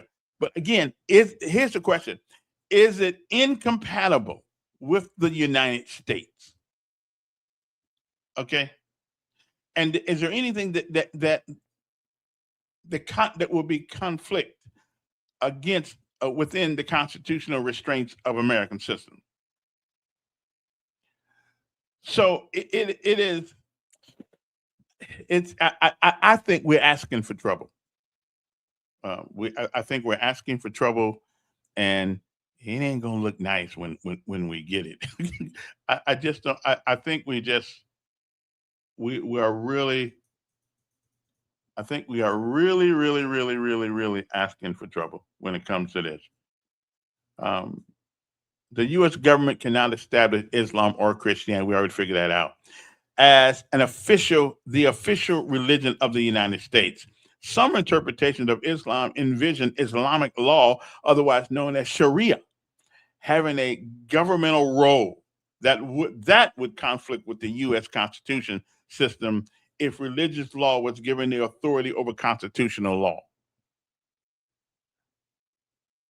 Again, well, here's the problem. Here's the problem, uh, John. There's an old saying: if the elephant gets its nose under your tent, then the rest of it is coming. And I'm thinking the elephant is getting its nose under our tent. And again, what people believe is up to them. That's fine. And I gotta tell you, and it's just me, the only Islam that I don't mind being associated with is the Nation of Islam in America through Louis Farrakhan and those guys. I know they preach excellence. They preach togetherness. I don't think I've ever heard them, and they got their own philosophy about what they believe, and most of it I believe too. But I don't want that mandated to me as a way to believe. Now I like them. The Nation of Islam with Farrakhan. I mean, the things they say. Yeah, I can see. Yeah, I can see in the future now, based on the past. Yeah, I can see it. Yeah, there are so many conflicts. At least in America, we got the Methodists, we got Catholics, we got everybody on sometime on the same street, and we have figured out a way, because this is America. We figured out a way to get along, not agree, but to get along. I'm not trying to scare them. What do I care about scaring anybody for? I'm just saying, and if you go to other parts of the Mideast, you'll find that there is conflict upon conflict upon conflict upon conflict. Okay, women are treated much differently. They was whining over here about not having a right to vote. Just think they was over there. They barely get a right to breathe. Couldn't drive cars. Can't do this. Can't do that. I just don't know. And dating in the West is a whole lot different than dating than dating over there. I think they still have chaperones over there. Okay, so free speech versus religious offense. That's one of the problems. American law strongly protects speech, including speech that insults or criticizes Islam. And some Muslims believe insulting Muhammad or the Quran, how you pronounce that, is deeply wrong and may favor stronger restrictions on such speech. These positions can conflict with the American First Amendment, and you know that. I mean, so I'm just wondering: are we setting up? Are we setting up for? Are we setting ourselves up for trouble later on? Good morning.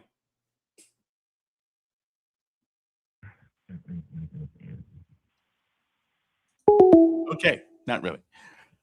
So I'm just wondering: are we setting ourselves up for failure? I visit one. Don't want to live there. Never have wanted to live there at all. Don't really believe in again, except for the Nation of Islam, Louis Farrakhan and his people. I just don't have a desire to become part of that culture. Um, you know, I know Louis Farrakhan and those guys. They do wonderful work. They help people. They don't. If you believe in them, that's fine. If you don't, you don't. But there are certain facets of Islam that if you say something wrong about somebody, they'll kill you. Okay, so visit one time. Just never had any desire whatsoever to go to one. Just never. Well, you can say what you want to say, Eric. Again, I'm just asking a question, and maybe we should ask these questions before it gets to the point that we need to ask the question.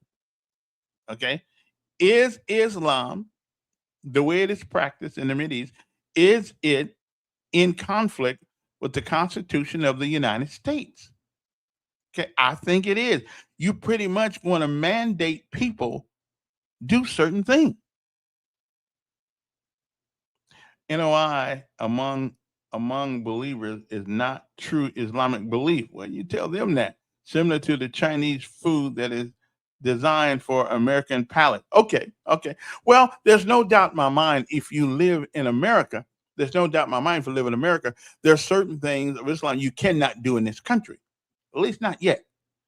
You cannot do. So I agree because that certainly would be a cultural conflict. But does that mean that mentally that you still don't have those things in your mind, and potentially it can be destructive to our culture? So I don't. I'm putting that question, and it's a question that hardly ever gets talked about in this country because we don't want to offend anybody, and I don't want to offend anybody either. What you believe is what you believe, and that's fine. But I'm asking a question: is it inconsistent with the Constitution or in conflict with the Constitution of the United States? Okay, so I'm just, I mean, we have a we have a hard time with a lot of things, especially gender issues. Okay, gender issues are different uh, in America than it is in Islam. It is what it is. You know, um, I don't know. It's only it's only a question. Traditional Islamic jurisprudence sometimes prescribe different roles or legal rules for men and women, including inheritance and even in marriage. So they do different things. What's that say? NOI and always been working with the corporation. I don't know what that means, but I know they do good work. Uh, there's nothing wrong with teaching people to stand on your own 2 feet. Yeah, stop depending on somebody else. Yo, Well, what the system you just talked about, hmm everything you just talked about, it worked well for all those years. And when they needed labor back in the day, the Italians, they called them wops and dagos. yeah, that's true. They called the Irish paddies. Yeah, yeah, Chinese worked on the all those people entered the country legally, and then they went to work. And so, I mean, what's wrong with that system? It worked well, but now we're just going to say, oh, for this certain group of folks, we're just going to open the door and let them come in. I mean, they've had visas, work visas. They would come to work the fields and go back home. Work the fields and go back home. That went on forever. And then Brother Duke said people don't want to work. I mean, don't you think the wage they're paying police officers now is a good wage? Well, let's start off $51,000. I think that's a hell of a good wage. Okay, well then they can't get them to work. They can't get people to work at the post office. They can't get people to work at Walmart. They can't get people to work. So why can't they? Why do you think there's such a difficult difficult thing to do is to get people to work? They're not paying enough. What? I mean, I don't know. They're not paying $51,000 a year. If they were, then you get a whole lot of people to come to work. But they pay a really good wage, health care benefits, retirement to 911 call takers. They can't get them. We have reached a point in our society that people don't want to work for a wage. So what do they want to work for? They want to work on the YouTube channel, producing content for their YouTube channel. Well, and they now, want to post stuff. Yeah. They don't. And you got men now. It's just like what percentage of them show up and are not fit for military duty? I saw the decline at the police department. I saw the decline where they couldn't meet the PT standard, and then they had to drop it. Yeah. And that's what you do. And so the wage people used to, when they graduated from high school, they wanted to get a job. They didn't have a job. A lot of people had jobs in high school, like me and other people, but they wanted to get on their own. They wanted to be free of their parents. They wanted to make their own rules, do their own thing, and they would work for a wage. Now they want to stay at home till they're 30 years old. There are too many young men at home with mama at 25 and 35 years old. That is absolutely true. So but what's the solution for it though? Because our job market is different than it used. I mean, now hell, you can sit home now, take off your pants and swing your dang around and get all kind of views and make money. Oh yeah, there's women that, and I was involved in cases with them. And then they were giving the money to the guy, but they were doing these social media sites, whether fans only, fans only, and they can sit around naked and get paid for it. They got so many options now, and they got men that do not want to work for a wage, and they think they ought to be. So that's what you mean when you say wage. That is the traditional way of getting paid up till this point in life. Where yes, sir. Yeah, yes, sir. You that's why you're gonna be elected, because you have forward thinking. Yeah. But I think college degrees are going to be a thing of the past, except for science. I think they're going to be a thing of the past soon. I mean, you're exactly right. You go out to AUM, Alabama State, Faulkner, Huntington, and you got people that are getting degrees in crap that they'll never be able to get a job at. But because of society and the norms, well, you've got to go to college to be successful. No, you don't. Yeah, that's not true anymore. That's not true anymore. And it really wasn't true back. You could get work for a wage. And when I'm talking about working, many a person, including you, Mayor, worked for a wage. Yeah. Started at McDonald's, 1974. There you go. And it was a time-honored tradition passed down through the ages. But something happened, and I don't know whether it was COVID or but something happened where the United States Post Office says, we will provide you with a vehicle, we'll provide you with retirement, health care benefits, vacation, and they can't get anybody to take the job. There's something that has occurred in these sugar cookies, these snowflakes, and if you look at them wrong, if you say the wrong word to them, I'm going to quit. I'll go, because all these employers need jobs. They need people to fill the job. So, I'll just go over here. Well, that is that's a good point. But what do we do about it? I mean, what can we do about it? I mean, it's I think it's out of our hands. I think the good Lord's going to have to come down, but you're a testimony to somebody that started out in the 70s working for a wage, and you didn't sit because people have bills, that they have responsibilities. Yeah, we have bills. Yeah. And you'd work for whatever you needed the wage to pay your bills and provide for your family, but now, not so much.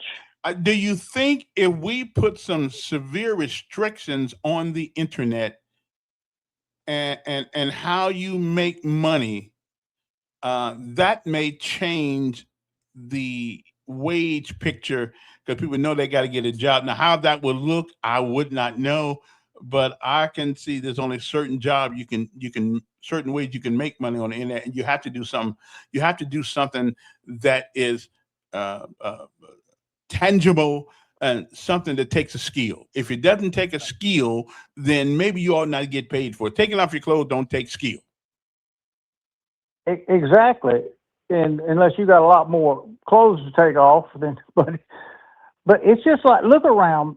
You didn't see all these these companies cutting grass and these people cutting grass, men cut their own grass just like I do. I've cut it all these years. I wouldn't think about having, unless my legs broke or I'm sick, I wouldn't think about having another man do what I can do. But that's where we are in society now. And there's no embarrassment about it. There's no, well, no, I'll just hire somebody to do it because I'm lazy and I don't want to do it.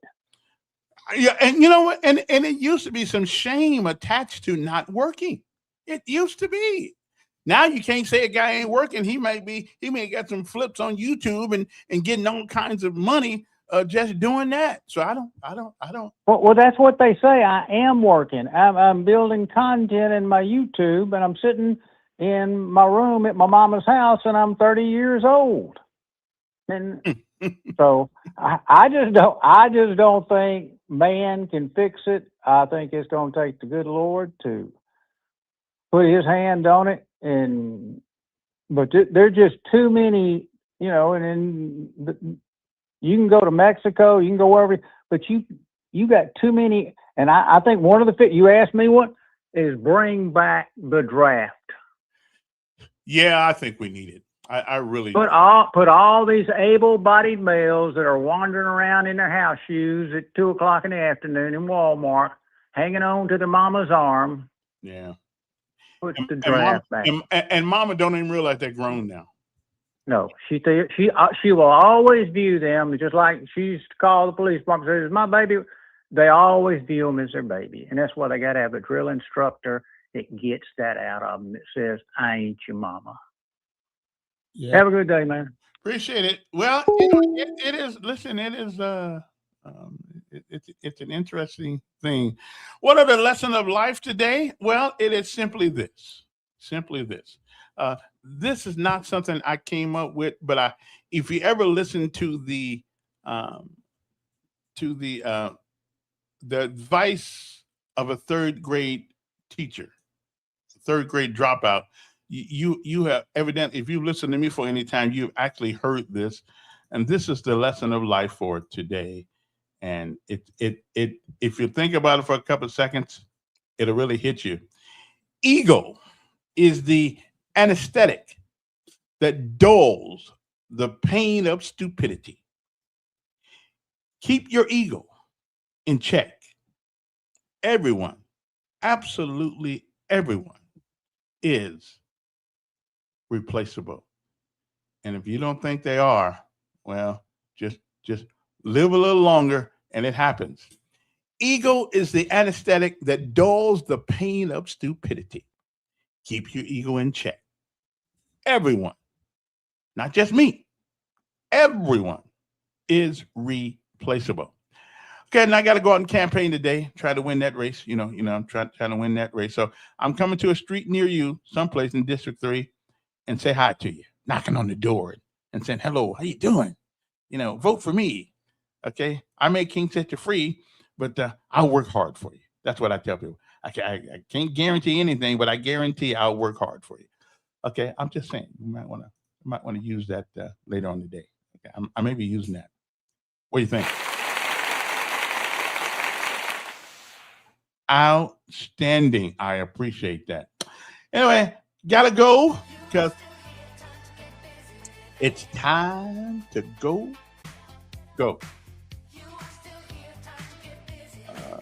If the good Lord says the same, we'll be back tomorrow. Same bat channel, same bat time. Have a great day. Gotta go campaign. How many days we got left? Today is the 24th, 30 is 5. We got about 7 or 8 days left. Then there's an election on the 1st of September, and that is the week of Labor Day. I got to get out here and hit the ground running. I guess I don't y'all. We'll see you tomorrow. Okay. Don't forget, vote for me. District 3. The only guy that's running for this race that knows all the rules, that's known every mayor since Emery Farmer in Montgomery, and the only one that has known every city council person. I know how this thing works. Okay.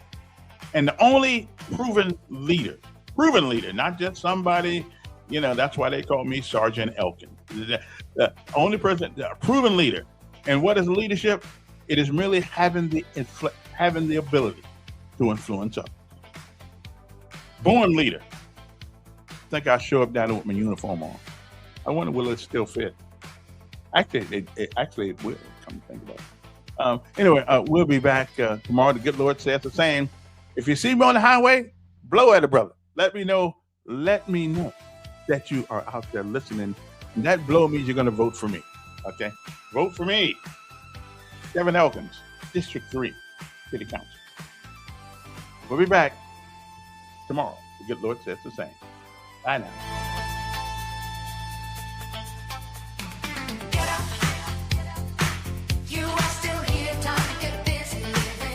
Because common sense is not so common anymore. I'm going to bring it back.